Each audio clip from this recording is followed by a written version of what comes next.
అవును, నిహారిక తన స్నేహితురాలుని తీసుకుని వస్తా అంది. ఇంకా రాలేదా? రాలేదనుకుంటా. అమ్మా మేము వచ్చేసాం. నాతో పాటు తమోజ్ఞ కూడా వచ్చింది. హాయ్ అమ్మ తమోజ్ఞ, బాగున్నావా? హాయ్ ఆంటీ, నేను బాగున్నాను. మీరెలా ఉన్నారు? చాలా బాగున్నామమ్మా. వావ్ ఆంటీ, ఎంత బాగుందో ఆ అలంకరణలు, ఆ పువ్వులు చూస్తుంటేనే ముచ్చటేస్తుంది. చెప్పానా, మా అమ్మ చూసావా ఎంత బాగా అలంకరించిందో? కరెక్ట్ గానే చెప్పావే. అవునమ్మా తమోజ్ఞ, నీకు ఈ బోనాల గురించి ఏమన్నా తెలుసా? అంటే ఆంటీ అది మరి 1-2 సార్లు చూసాను కానీ తెలీదంటీ, కొంచెం చెప్తారా? అమ్మా తమోజ్ఞ, మనం ఈ బోనాలు ఎందుకు జరుపుకుంటామంటే అమ్మవారికి కృతజ్ఞతలు తెలిపే పండుగ అని. అలాగే ఈ బోనాలు అమ్మవారు తన మెట్టినిల్లు నుండి పుట్టినిల్లుకి వచ్చే సందర్భంగా జరుపుకుంటాం.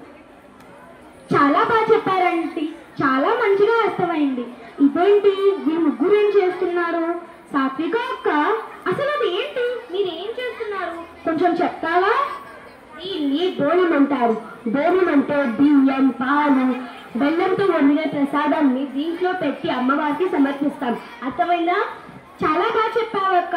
తేజు అక్క, ఇప్పుడు నేను నిన్ను ఇంకొక ప్రశ్న అడుగుతాను, దానికి సమాధానం నువ్వు చెప్పాలి, ఓకేనా?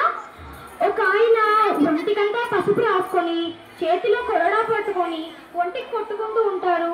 ఆయన ఎవరు? చూస్తేనే చాలా భయంకరంగా అనిపిస్తుంది. ఆయనని పోతరాజు అంటారు. ఆయన అమ్మవారి సోదరుడు. ఆయన వీర విహారం చేస్తూ దుష్ట శక్తులన్నింటినీ సంహరిస్తారు. అర్థమైందా? ఓ, భలేగా అర్థమైంది.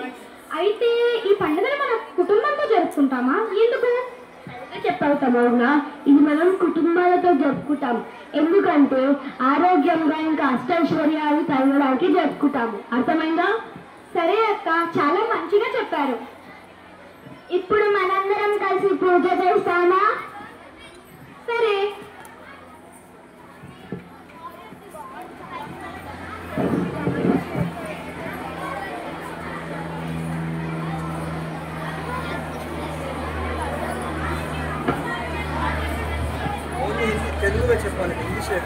అందరూ ఆరోగ్యాలతో సంతోషంగా ఉండండి. హ్యాపీ బోనాలు.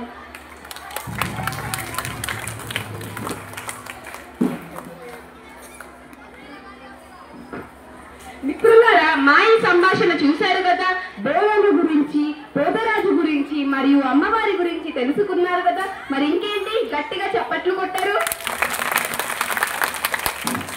జై మహంకాళి. మా అందరి తరపు నుండి మీ అందరికీ బోనాలు శుభాకాంక్షలు. ధన్యవాదాలు.